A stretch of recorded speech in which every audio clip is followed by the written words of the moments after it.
ধৈর্যশীল নারী এবং পুরুষকে আমি আল্লাহ বড্ড পছন্দ করি। ওয়াস্তাঈনু বিস-সাবরি ওয়াস-সালাহ ওয়া ইন্নাহা লাকাবীরাতুন ইল্লা আলাল খাশিঈন।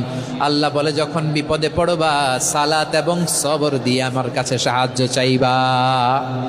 বিপদ আসলেই রাহমাতাল লিল আলামিন জায়নামাজে দাঁড়ায় যেতেন। আমরা বিপদ আসলে কি করি?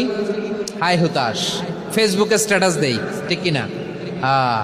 ফেসবুকে শেয়ার দেই।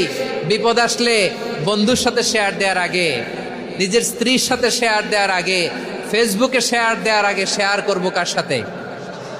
আল্লাহর সাথে। কারণ আপনার বিপদ থেকে আপনার কেউ উদ্ধার করতে পারে না, একজন সত্তা ছাড়া। চিল্লায় বলতে হবে তিনি কে? সে আল্লাহ বলেন, গোলাম বিপদে ধৈর্য ধারণ করো। আল্লাহর হাবিবকে আল্লাহ সান্ত্বনা দিচ্ছেন, ওয়াসমির আলা মা ইয়াকুলুনা ওয়াহজুরহুম হাজরান জামিলা। ও নবী, ওরা যা বলে মন খারাপ করবেন না, মন ভাঙবেন না, ধৈর্য ধারণ করুন। ওয়াহজুরহুম হাজরান জামিলা, তাদেরকে সুন্দরভাবে ইগনোর করুন। আমার নবীকে গালি দিত কবি বলে, গণক বলে, পাগল বলে, জাদুকর বলে, লেস কাটা বলে। আমার নবী নাকি লেস কাটা, নাউজুবিল্লাহ পড়বেন না। আমার নবী নাকি নির্বংশ, ওনার বংশ নাকি দুনিয়াতে টিকবে না। বলে মুহাম্মদ, তোমার কোনো ছেলে সন্তান বেঁচে নাই, তোমার বংশ নির্বংশ হবে। আল্লাহ বলে ইন্না শানিয়াকা হুয়াল আবতার। আমার নবীকে যারা বলেছে নির্বংশ, ওরাই আসলে নির্বংশ, ওরাই পিতৃ পরিচয়হীন জারদ সন্তান। চিল্লায় বলো ঠিক কিনা? ওয়ারাফা'না লাকা যিকরাক।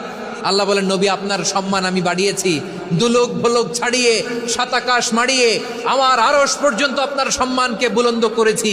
যেখানেই আমার নাম নেওয়া হয় সেখানেই আমার নবীর নাম আছে নাই।